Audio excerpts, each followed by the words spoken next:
I am Daniel Lucas, and welcome to Book 101. Book 101 is all about the books that I read for the last 40 years, and today I have my special guest. He's award-winning and best-selling author, no other than Mr. Joe Clifford.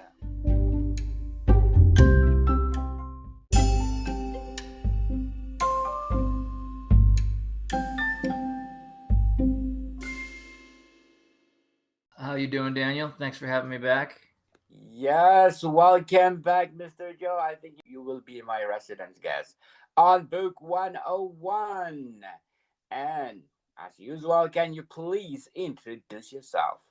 My name's Joe Clifford. I'm the author of about 20 novels, including some edited anthologies in there.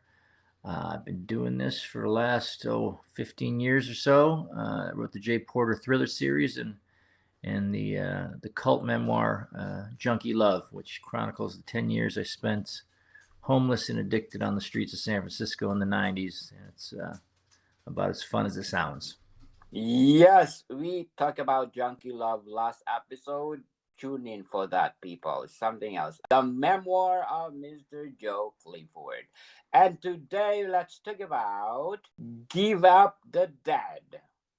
Yes, that was the third book in the five part J. Porter thriller series. It's probably the book that did the was had the best critical reception, following maybe the original. But it was up for an Anthony Award. Fifth book was up for an ITW award.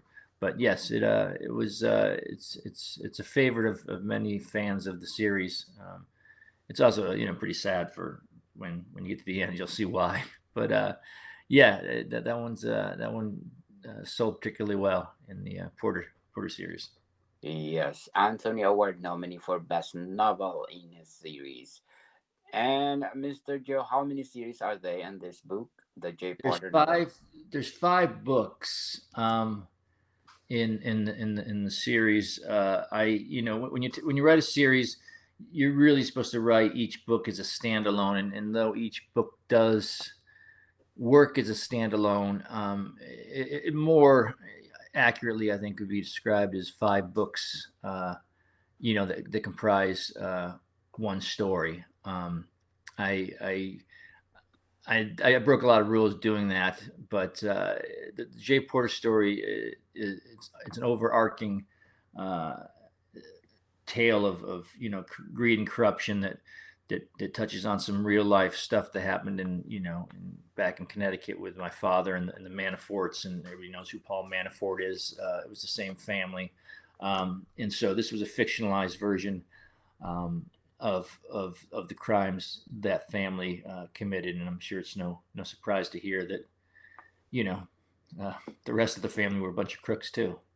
The Manaforts are not nice people, and so in Give Up the Dead we have again we have Jay sort of beginning to uncover just how nefarious and deep the Manaforts here, they're called the Lombardis, reach in New England goes.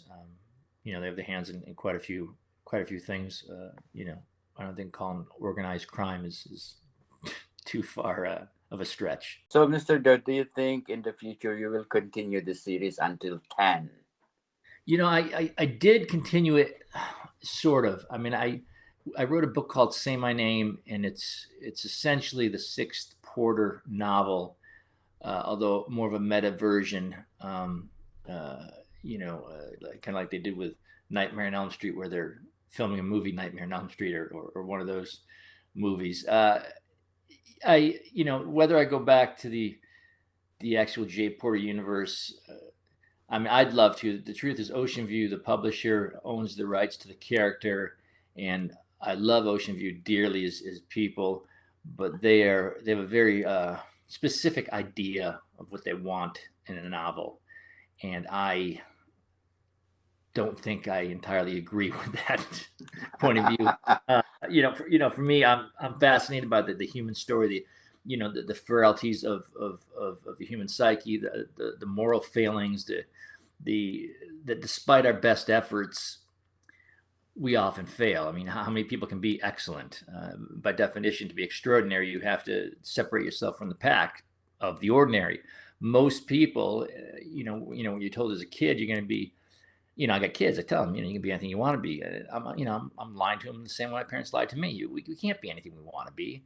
One in a million gets to be a superstar. There's only a few. There's a handful. Most of us lead, the lives of quiet desperation, and those are the people. Those stories fascinate me. The people who get up when they don't really have a reason to get up. When they go to a job they don't want to necessarily be at. When they somehow survive the day without punching somebody in the throat and make it home, to a husband or a wife who isn't entirely appreciative of the hard work they're putting in.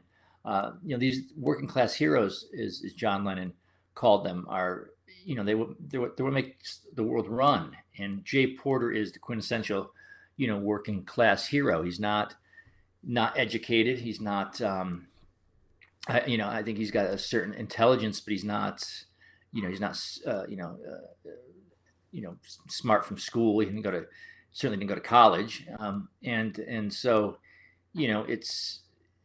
it's got that Rocky mythology, taking the beating and taking the beating and taking the beating and just trying to make it to the finish line with no hope of winning. There's something romantic in that for me. And those are the stories I like to tell. So, and I'm not sure that's what readers always want, or it's not a sunny depiction of life. A lot of readers read to escape, and the one criticism that the Porter series and my work in general, is that it's depressing, or that it's dark, and I don't know what to say to that other than, I look out the window and I see a world, and what I see I translate into words, and it registers for some people, and some people it doesn't. I will say that the most of the people who walk around complaining that Holden Caulfield whines too much and Catcher in the Rye tend to be the most miserable, deluded, and whiny bastards I ever would meet. So you can take from that what you will. It's just it's a way of looking at the world, and I don't see the point of sugarcoating something that's not very sweet. Definitely. If it's salty, people. So, Miss Joe, Mr. Joe, what was the writing process like for this book? Give up the dead. Well, this one, it's the middle book in a series, which, I want to avoid a few trappings. I knew where we were going. I knew where it was going to end. I had the last line of book 5, and all this stuff was mapped out, at least mentally. And so, much like this middle section of a book, I wanted to be sure that I didn't just have a bunch of stuff happening to try to, get through towards the end. I had to have a story that was compelling in its own right. And I found the story when I had Jay looking to take over the estate clearing business. And also, his relationship with his best friend, Charlie, plays a center role. And the mystery it's both specific to that particular book, but it's also, a big piece in the bigger puzzle of what's happening throughout the whole Porter series, and Adam and Michael Lombardi, and what they are doing to make money. And it's not necessarily, criminal, but then again, I guess Henry Kissinger wasn't technically a criminal, was he? But it depends who you ask, right? I mean, there's plenty of people who don't serve time behind bars, but I think we can all agree they are doing evil, rotten things. And so, yeah, Porter, as an everyman, finds himself in the midst of that. Definitely. So, Mr. Joe, how did you come up with the title of Give Up the Dead? Every Jay Porter book, with the exception, I believe, of number 5, and then I pick up the tradition again and say my name, which, like I said, is sort of a Porter 6. Every book I sneak in a lyric from the song by the great, late great Gordon Lightfoot, "The Wreck of the Edmund Fitzgerald." I find a way to sneak in a full lyric. I don't know why I picked that book. I mean, picked that song for the series. I mean, I love the song. It's a great song. Maybe because it's just such a cold, wintry, sort of sad, dismal song that seemed to fit the tone of the books. But anyway, the lake could have said it, never gives up her dead. And that's a line from Gordon Lightfoot's "The Wreck of the Edmund Fitzgerald." So that's where I got it. And also, giving up the dead in terms of Jay, he's forever haunted by the death of his brother. So, it works on several levels. Yeah. Great title of the book, Mr. Joe. So, but before we go on, I want to shout out to the people listening in Norway, because in Norway I got number 14 on the Apple chart, because in Oslo County I got 40% audience share. Rogaland at 27, Viken at 9%, Buskerud at 9%, Mer og Gramsdal at 4%, Vestfold at 2%, and many more. Thank you so much, Norway, for supporting this podcast, because this podcast is created to empower writers all over the world, like Mr. Joe Clifford. So, Mr. Joe, can you describe the main characters or themes in the book that readers can look forward to it? Well, I always like, there's a line in Nick Hornby's High Fidelity where he talks about Rob Gordon talking about he could have sex with this girl, and he's like, but it would have been, a sad single person sex, kind of like Talia Shire and Rocky if it wasn't Rocky.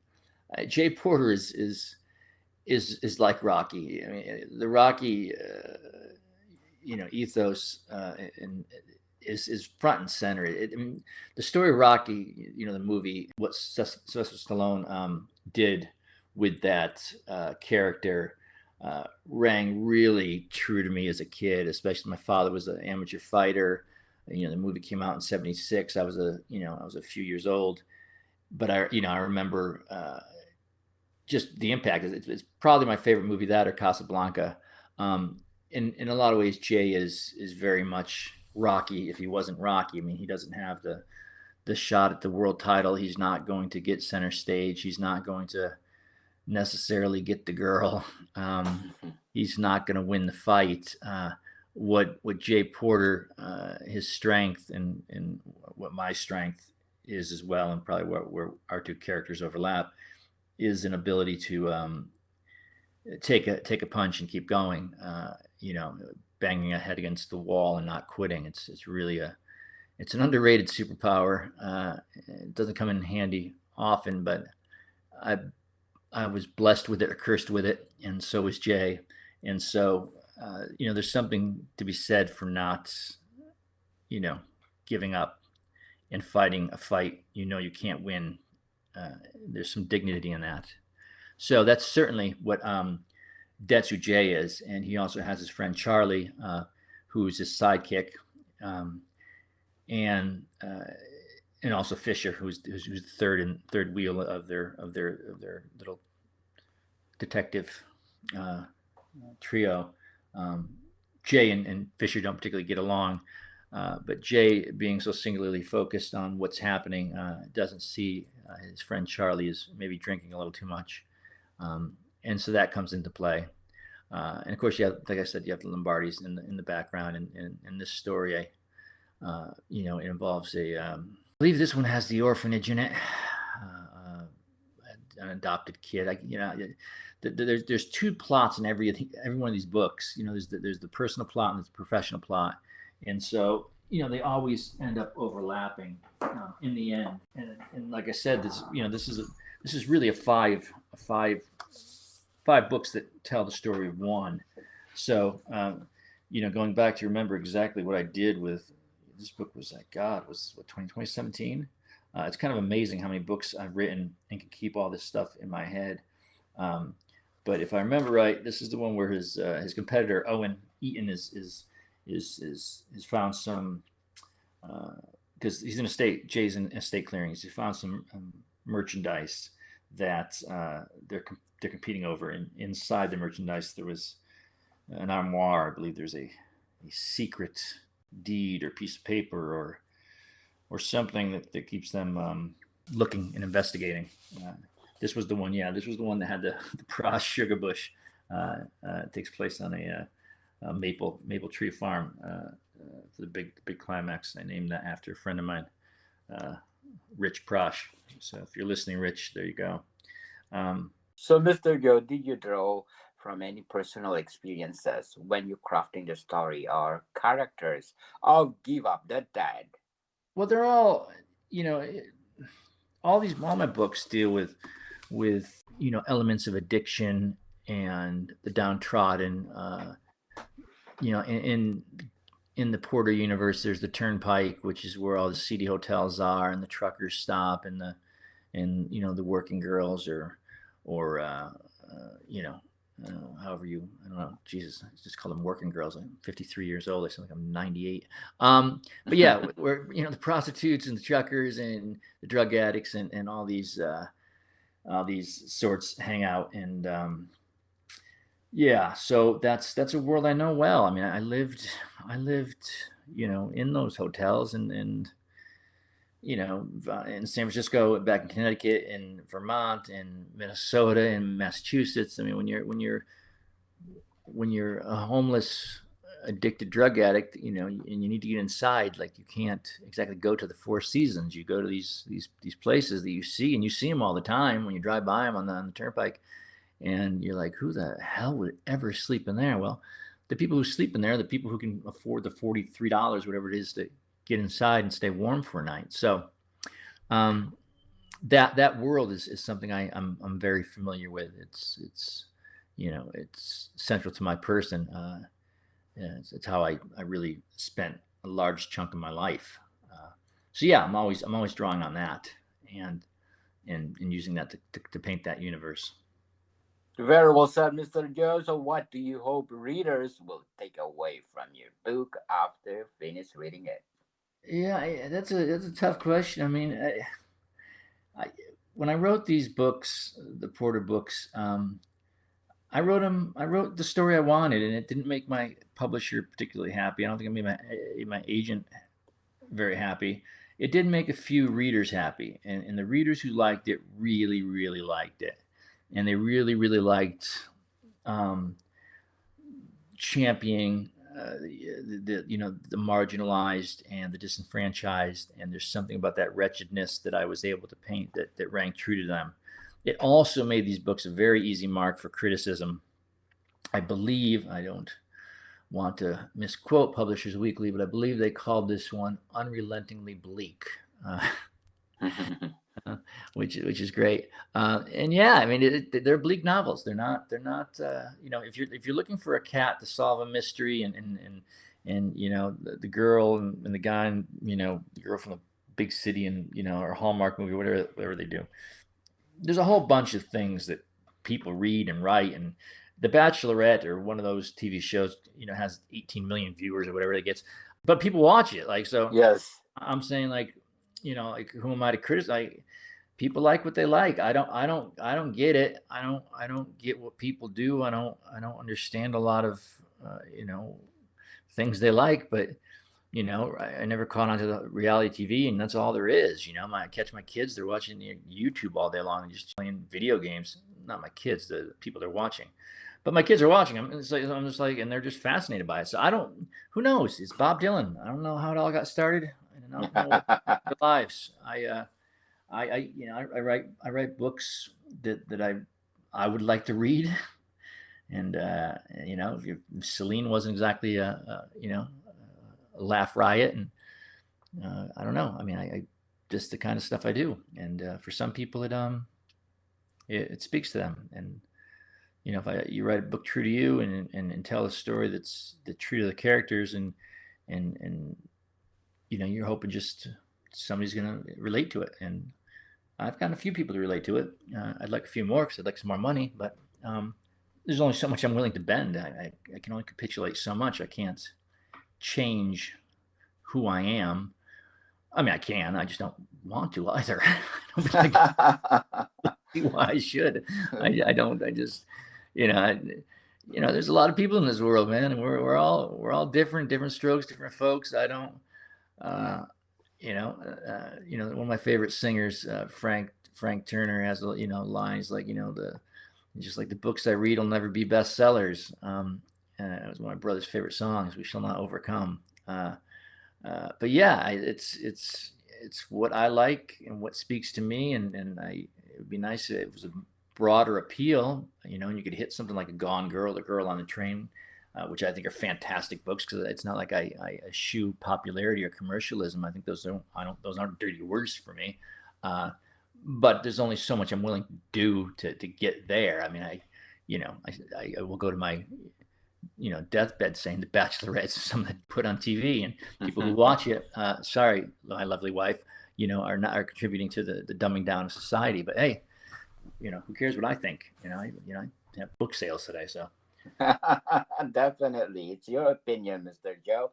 Were there any particular authors or books that influence your writing style or the content while you're writing Give Up the Dead? Yeah, Russell Banks uh, is a huge influence. His Affliction, which is just just classic upstate, Northeast, miserable, that kind of upbringing. uh, Russell Banks plays a huge role. He's probably the single biggest literary influence is Bruce Springsteen, without a doubt. But literary wise, Russell Banks, who I had the fortune of interviewing, and then the misfortune of emailing and scaring the hell out of him. I believe he blocked me on his email. But he's a fantastic writer, and Affliction's an amazing book. And yeah, there's a line in Affliction. I'm not gonna get it right, but it was something like, "In the women who are cursed to love us." So yeah, I mean that's really, in Jay's case, his ex-wife Jenny, and he has a child, and there's people who are cursed to love him, because he's a hard guy to love.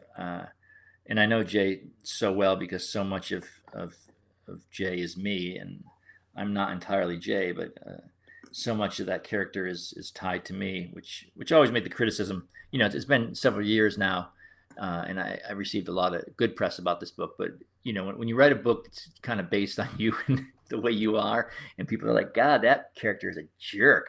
It's hard not to take some of it personally, but I'm older now, and who knows? I mean, it's what I do. And if you like it, buy it. If you don't, it's not going to change my life. I'm going to go down, play golf later on. So, like, I mean, I've given up kind of the idea that, I have to please everybody as much as I can. Give up the idea that I have to please everybody. Yes, life is too short to please everybody, people. So, Miss Joe, according to Bookzilla, 5+ stars, excellent. What are the elements that you put in the novel that make this 5+ stars excellent? Well, there's the verisimilitude of the day worker. My father had that job. My brother had that job. My other brother had that job. Most people have that job. Where you get up at 5 in the morning and you get in your dirty truck, and you get your coffee at the gas station, and you head off somewhere. And I've never, much like Springsteen, who admitted finally when he was on, Broadway, like, I read about all these working class heroes, and like, I'm a fraud. I've never worked a day job in my life.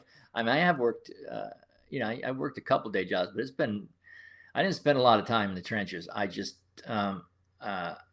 don't, 9 to 5 life is not, working. It's just not for me. That kind of work. I can write books for 28 days straight, but I can't do what Jay does. So yeah, that's being true to that kind of character. And I saw that with my, especially my brother, which I draw a lot of inspiration from. So that's probably what I tried to get the most accurate and what resonated the most. And I'm guessing that's why people liked the book enough to give it 5 stars. There's plenty of 1-star reviews out there for the book if you want to find them, which I always find much more entertaining than 5. Definitely. Can you share a memorable moment from your writing journey that had significant impact on the book? The writing of this book, or just my writing in general? Just writing Give Up the Dead.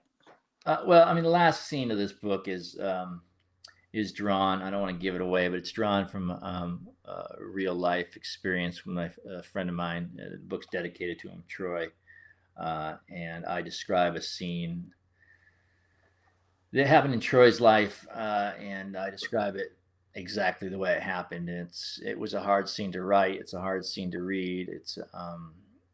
I think it ends this book perfectly. But yeah, you're not going to put it down after reading that scene and go, all right, let's go and go, pick some apples and like. No, I mean these are depressing books. These are depressing books. So, Mr. Joe, how important was research in creating the world or context of Give Up the Dead? I want to get that part right. Um, I'm talking about the story of the working class hero. So I mean, so much goes into writing a book, man. You got to get you've got the plots and the characters and everything else is tied together, and you got to you have the action, the tension, and breaking down components as to how you constructed this or that. In the abstract is a little difficult.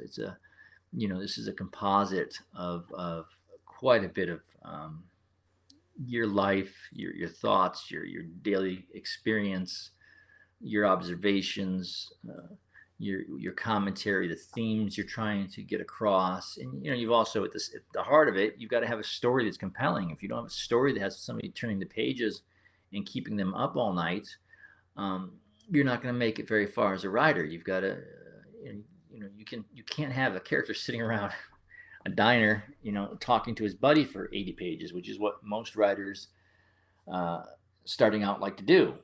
It's the Tarantino, Quentin Tarantino syndrome, and we Tarantino can pull it off because he's Quentin Tarantino. Most of us can't pull off two people having a conversation in a car and make it as memorable as Jules and Vincent. To start Pulp Fiction.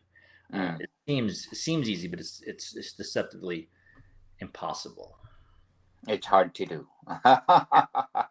But before we go, Mr. Joe, I'm inviting you to my other podcast, Food 101, our fourth season already, people. Fourth season with Chef Alessandro, one of the best executive chef in one of the five-star restaurant in downtown Toronto. So listen, Food 101 plus our books are out, not only one, but 13 volumes, people. Food 101, Volume 1, Basics until 13 is only the books that you need to create a delicious food. Available on Amazon and leading online bookstores worldwide. So, Mr. Joe, what message or lesson, if any, would you like your book to impart to readers? Uh, it might be your what was the Homer Simpson? This is the worst day of my life. It's the worst day of your life so far. I don't know, man. I, I would love to have a chipper sort of rosy outlook, but I just don't see life like that. I mean, to borrow a page from AA, which I hate. You don't give up before the miracle can happen. But I do love those bumper stickers, and that one is kind of true, right? Like we have hope. Hope. There's always hope left. To quote Frank Turner again, Yes. there's always hope left, and I guess that's the reason why I write these characters and I write these stories is because even though it's almost certainly not going to go their way, there is the hope that they're going to get something right. And the idea of a Pyrrhic victory is fascinating to me. When we're so singularly focused on winning, the battle, you lose the war. That's I might be getting that order wrong, but that's the story I tell in the Porter books. It's the story I tell in most of my books, and I try to leave a little bit of light at the end of the darkness. Yes, very well said, Mr. Joe. So, Give Up the Dead, a J. Porter novel. Can you please invite our listeners to support this novel? Well, yeah, you can find everything I do over at joeclifford.com. It's your one-stop shopping for all your Joe Clifford needs. That's where you can find all my books.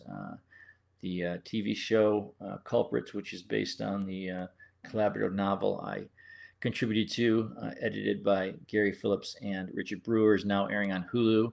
You can find that on my website. And if you want to just talk to me about some relative who's addicted to drugs and you want to know how to get them off, which is 90% of the email I get, feel free to write me. I'll be here doing what I do. Yes. Well, congratulations, Mr. Joe. I hope Netflix will be the next for your series. J. Porter novels, good for a series or a motion picture?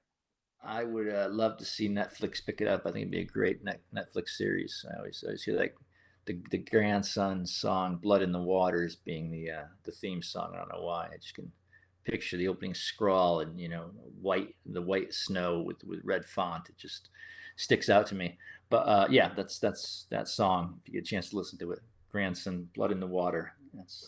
That's the theme song to the Porter novels. What do you got, people? See you soon. Well,